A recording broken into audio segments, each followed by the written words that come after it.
You're listening to the Family Discipleship Podcast, a podcast of training the church.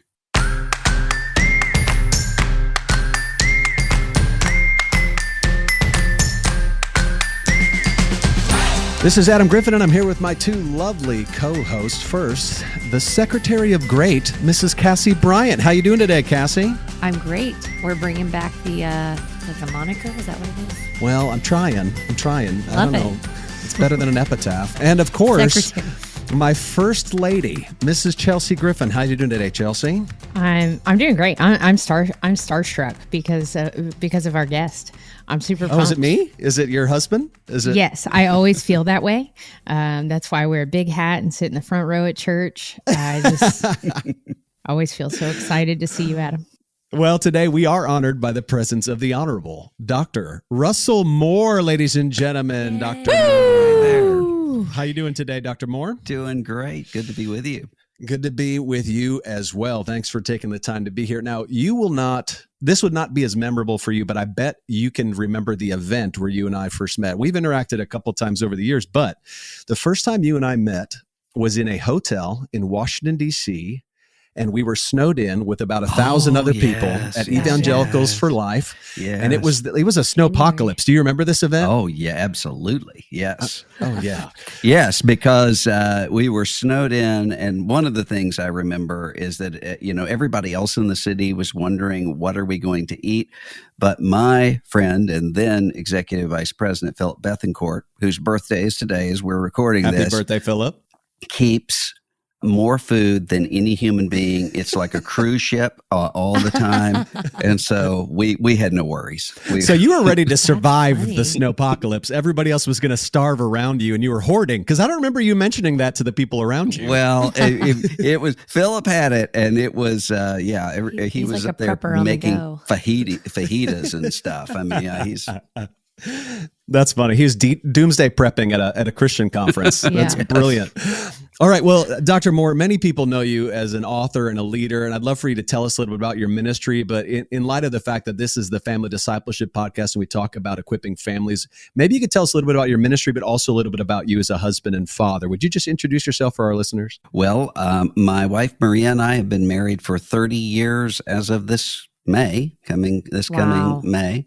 And we have 5 sons that range from 22 to 12. We adopted our first 2 from a Russian orphanage when they were a year old, and the others came along the more typical way. And we live in Nashville, Tennessee. Love it. That's so great. 30 years is no small thing. Do you ever sing the Maria song from West Side Story to your wife? Not from West Side Story, but I do. There are several other Maria songs that we. Yeah. It's a great name. Brooks and Dunn and Sound of Willie Music. Nelson as a Maria Nice. song. Yeah. We have several books that we recommend at our church. We recommend Adopted for Life. We recommend Storm Tossed Family, but even a new one that came last year came out called Losing Our Religion. We'd love to hear what led you to write that book. Mostly because I was having a lot of conversations with people that reminded me of what I had gone through as a 15-year-old when I started to wonder, is Christianity all just about something else? Is it really about morality or politics or something? And went through a spiritual crisis that I came through. And I was having that kind of conversation with a lot of people, some of whom were kind of just on the precipice of leaving. Mm-hmm. And so it was, and I thought one of the things that there was a danger for some people. There were dangers for people of really 2 kinds of cynicism. One of them being the cynicism that says, I'm just going to give up and not going to trust anybody or anything. But the other kind of cynicism that says, just ignore everything and tell people that what they see, they're not seeing. And so I wanted to have a different conversation than that. Yeah. That's awesome.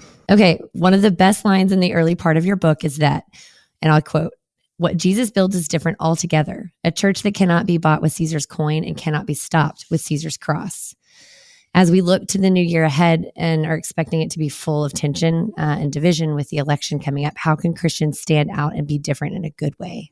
Well, the primary way is not to worship politics. One of the things that we're seeing right now is that politics really is not what politics is about right now in American life. It's about making sure that I belong in my tribal community and prove it by what I think and say about everybody else. That would be the first thing. Just being freed to a life that is not dominated by that would be the first thing. And the second thing would be focus on the how and not just the what. So it's whatever sort of level of engagement you might have or might be called to. What matters isn't just what you're doing. It matters how you get there. That's good. Thank you for that, Dr. Moore. I just want to tell you also that we just appreciate your voice in church leadership. I've gotten to hear you speak at the March for Life, where we were all trapped in that blizzard, and MLK 50 and some other things. And you speak in such a profound way, but also just you're a person of peace, and I really appreciate that. Yeah, been grateful for that. In light of what we're talking about, what Cassie just mentioned, and what I've gotten to see in you is that you seem like you're able to keep such a level head, even when you're saying things that a lot of people would view as contentious or offensive even. And so people around you are losing your minds and you're keeping a level head. Help us think about how we can keep our churches from devouring each other over politics this year. Help us. Well, I'm not sure that I know exactly how we can keep our churches from devouring each other because we don't actually know what's in front of us. If you think about at the beginning of, say, 2020, if you had said, what's the next year going to look like? We would have had several things that we would have mentioned. Yeah. We would not have mentioned what 2020 actually turned out to be. We didn't see that coming. And that's been the case for quite a while. So we don't actually know what it is that we're going to be facing. And there's not a lot that an individual person can do about the church, most broadly, or about their particular church. What they can do is to not give into that sort of devouring if it does happen, and model a different way.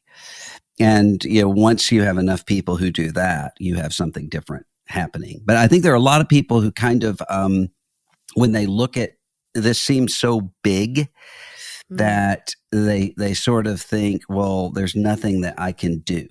And so they just kind of shut down. Well, you can do something different, which is you can be something different. That's good. Yeah. So in talking about our culture's attention, you say that crazy wins in the short run. To gain attention, spectacle is the way to be noticed.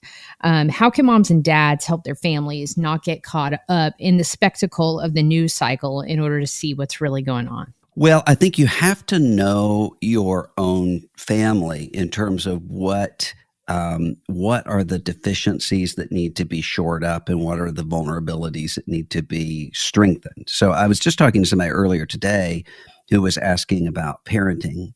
And I said, I'm a completely different father to all 5 of my sons. That's because they're different people and they need different things. So I might have one son who's really, really black and white, either or on everything, and very hard on himself. And I have to say, relax. And then another son where I might have to say, you really need to take something more seriously and see the clarity here. So you have to do that with your family with this too, which is to say, is my family more given to a kind of apathy, or is my family given more to a kind of frantic anxiety? Is my family given more to anger? And then shore that up. And so bring what is needed there to kind of balance that out. And the other thing is I think what's most important, especially for parents, what's most important is not so much what you are teaching. If you think about this with all of our, I lost my dad 3 years ago, and I think about my dad, very few things that he told me are important. to the way that I lived my life in terms of big conversations. We're going to sit down and talk about this. But I'm constantly thinking, what would my dad have done in this situation? And so it was all of these times when I don't think he was trying to teach me anything, but it was just the way that he was that I think is really important. I mean, so for instance, I had friends who had really, really strict kind of authoritarian parents, and I had friends who had really permissive kind of absent parents. And I just noticed my parents were different than that. And it wasn't that they sat down and said, this is what we're doing. This is why we're avoiding, we're letting you actually watch television and listen to music and so forth. It wasn't just that. It was kind of a vibe that you're picking up that was important. And I think the same thing is true when you're dealing with this kind of a year. I love that, because we talk a lot about modeling on the podcast. We've got we talk about discipleship, and it's like what we model is so often more important than even what we're saying with our words. And so that's really, and a lot of that has to do with emotional reaction, because I mean, one of the things that you can tell are what are the things that really matter to you by the way that they engage your emotions. And so it's sometimes easier to identify where your idols are by what drives you crazy. And so it's kind of an opportunity to step back and say, oh, what's really going on there? That is a good word. Also, I just want to stop and say, praise God that you had a father that you can look back and think, what would he have done? Our listeners and the three of us included, that's the kind of parents we want to be. That even after we're gone, our kids will look back and use such modern verbiage, say that it was a vibe. Your dad was a vibe, that you can look back and try to imagine what he would have said or done. And that's a really beautiful thing. Not everybody has that. And so many of our listeners are kind of looking to rewrite the book for their own family for lack of previous examples. Yeah. Yeah. And I think the important thing with that is that I don't think he knew that he was doing any of that. So it's not like he was a parenting expert.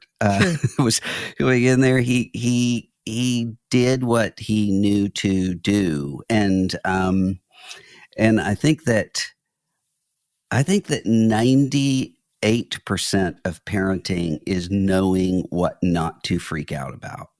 And that's what it took me a while to learn. So by the time our third son came along, I was completely relaxed with middle school in a way that I wasn't. The first two, I would think, oh no, what is going on? Is this are they smoking weed? I mean, what is it? Now it's, oh yeah, that's what it is to be 12.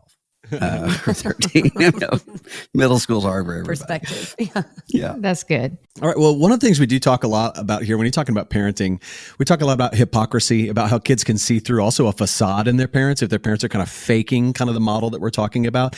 One of the heaviest realities I think that you share in your new book, you say, we see now young evangelicals walking away from evangelicalism, not because they do not believe what the church teaches, but because they believe the church itself does not believe what the church teaches. It seems like you're kind of calling out there kind of the big C church on practicing what we preach and how, and that's impacting this generation's trust, maybe in the institution, certainly in the leadership. Anything specific that you're seeing right now that we should be concerned about as church members and leaders that maybe we can be thinking? We also have a lot of church staff who listens to this podcast who's maybe seeing some of these same things, and certainly in a year or in a season, or maybe it's always been this way in America, where there's a lot of tension and a lot of division. How does the church become the one that really stands by a truth and really practices that? What are the kind of specific concerns you're seeing there for the church? Well, I noticed at some point several years ago that I have always had people who would come to me and say, I'm thinking about walking away from the faith. But early in my ministry, people almost always fit into one of two categories.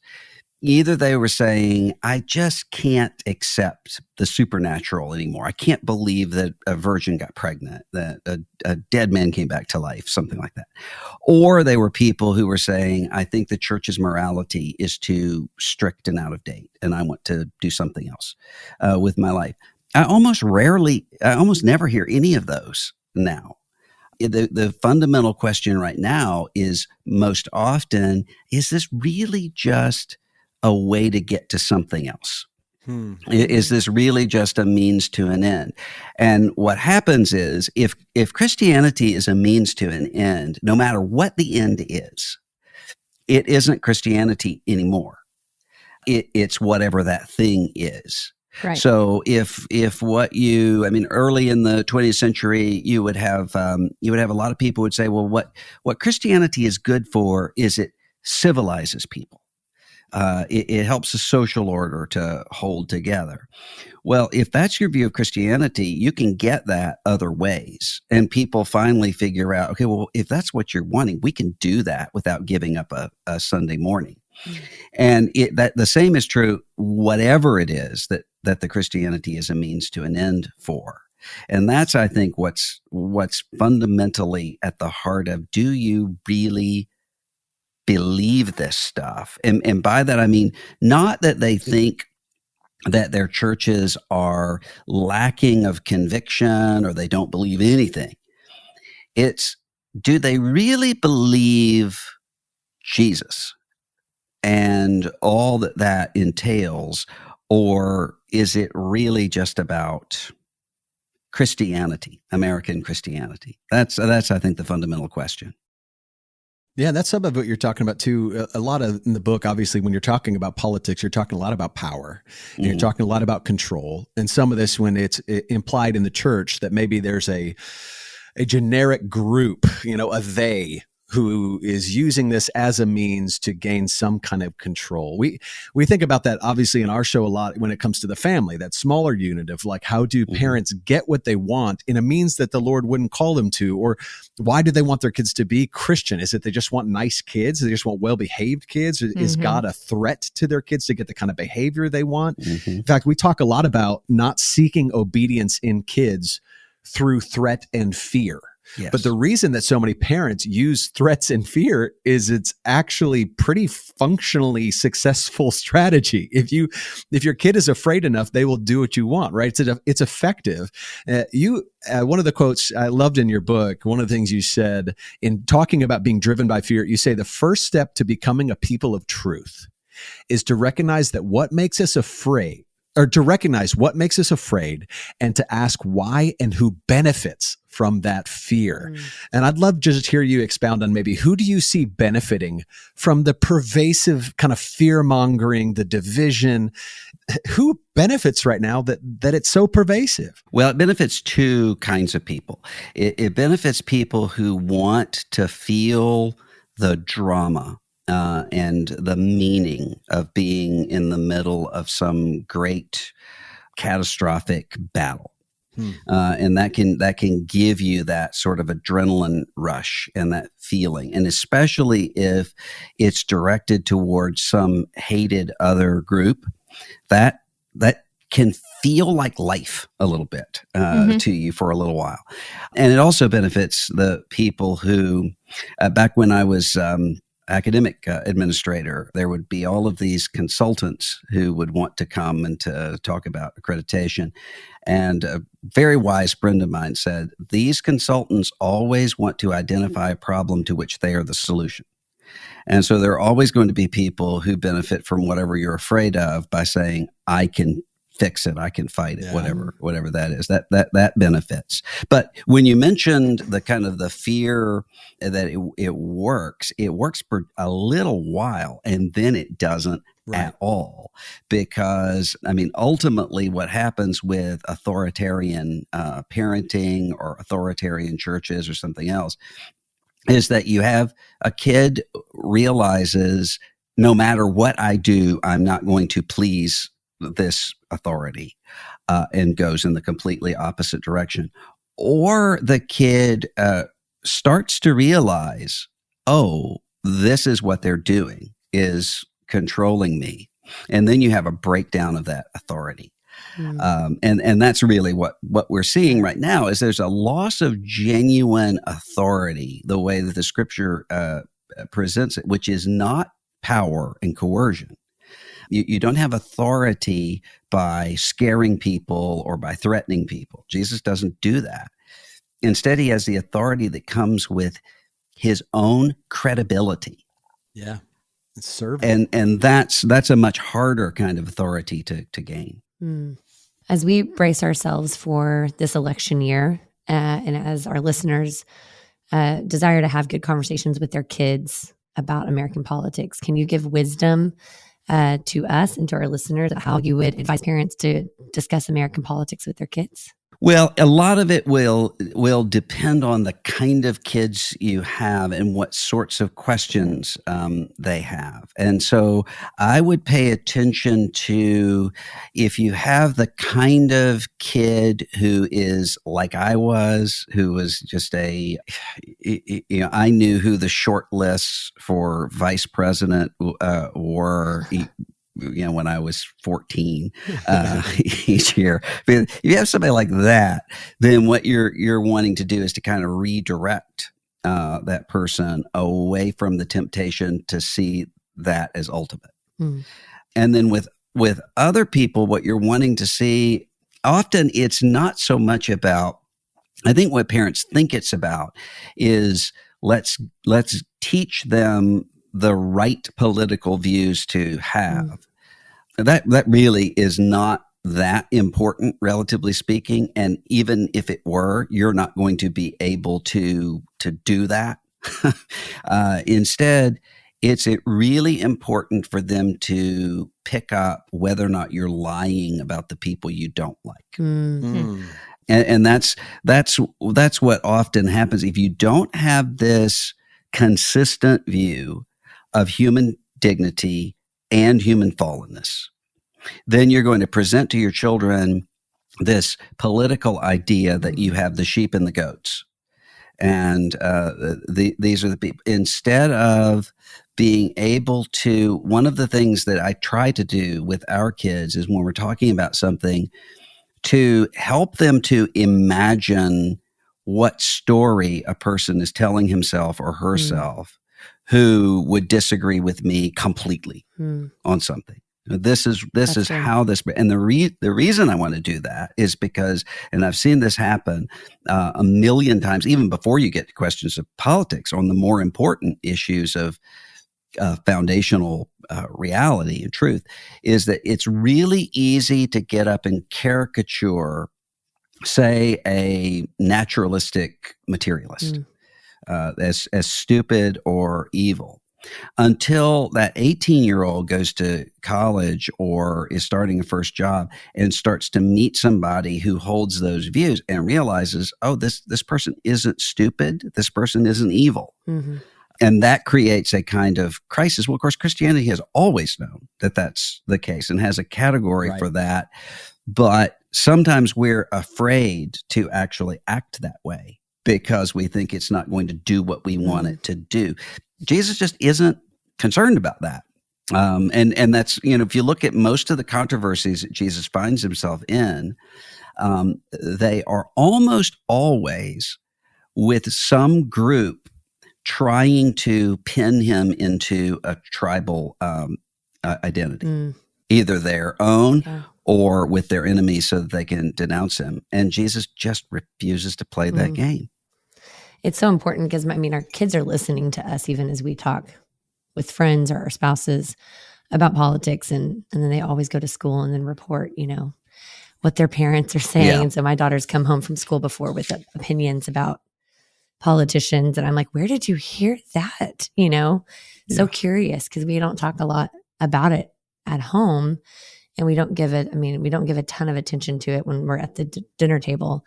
But I do think leading with empathy and leading with, behind every sign we're going to see this year in people's yards is a neighbor, and it's a person with a story. And I think that's really important for our kids to see, is that we care about the people and not necessarily the platforms. That's good. I'm going to turn a little bit towards your book from 2018, The Storm-Tossed Family. which was so good, is so good. In it, you say, if we seek first the kingdom, we are better able to seek the welfare of our families. If we love Jesus more than family, we are freed to love our families more than we ever would have otherwise. Could you share with us what that's looked like for you as a parent? And is it ever hard for you to love Jesus more than you love your family? Well, of course, it's always hard to love Jesus more than any earthly, natural sort of affection, which is why Jesus warns us about it so much.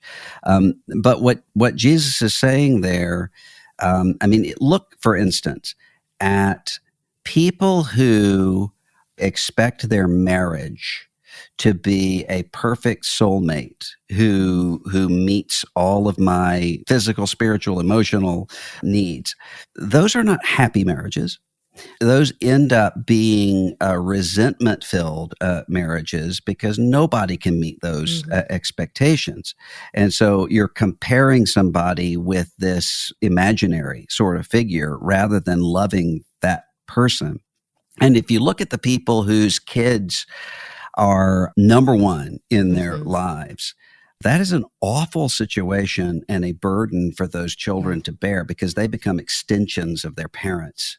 And it really matters whether or not Janie gets into this college that I want her to get into, or whether or not, all of those sorts of things. It actually keeps you from being a good spouse, a good parent. But when they're not ultimate and everything's not at stake in terms of this, then you're actually able to be a good husband, wife, mom, dad. And it actually ties in with what we were talking about before. I'll often have people who will say, I'm a young Christian and I'm wondering whether or not God is calling me to go into politics. And I'll say, well, I can't speak for God, but what I can say is here's what I've learned. Are you the kind of person who has always been involved in student government? You've always gone to boys' state, girls' state, those sorts of things. You've always been involved in that. If you are, you probably should not go into politics, because you probably are going to be the kind of person for whom losing an election is going to feel like an existential threat. And if losing an election feels like an existential threat, then you're going to do whatever it takes not to lose an election, which means you're going to lose yourself and you're going to end up burned over and cynical. And the same thing is true in terms of parenting. If you put everything and all the weight on that, then you're going to be frantic. I mean, a friend of mine has a book coming out in February about why we have such high rates of anxiety, particularly anxiety among Gen Zers.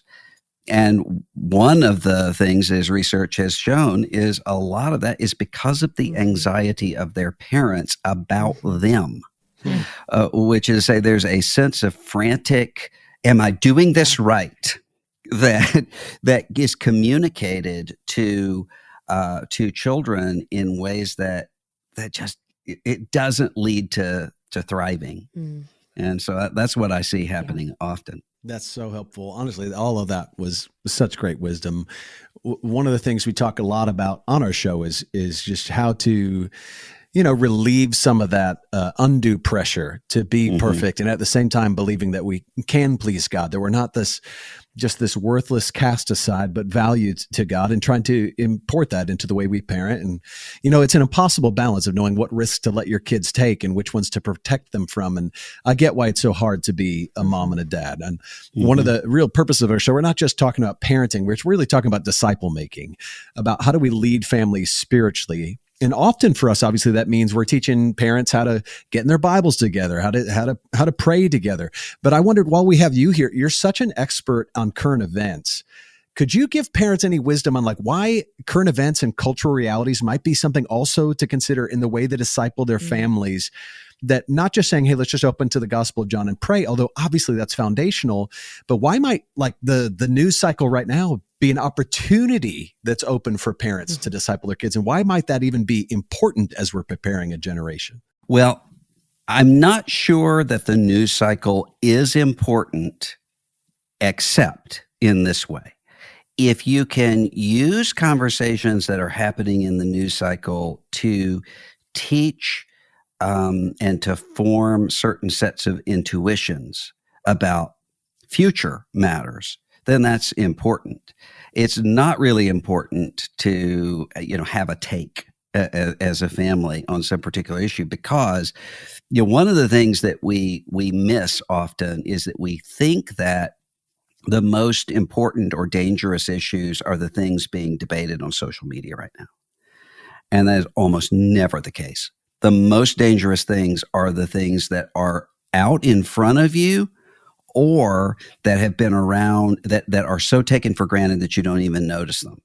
So, imagine, for instance, if you got in a time machine and you went back to 2005 and you're trying to prepare parents for how to raise their children.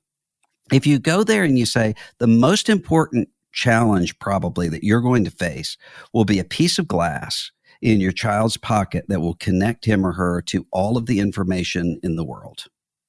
That would have sounded, even just that short a time ago, that would have sounded absurd until it was ubiquitous. Right. So we're at a point right now where you don't even have this lag time. It's either that's crazy or, well, what are you going to do?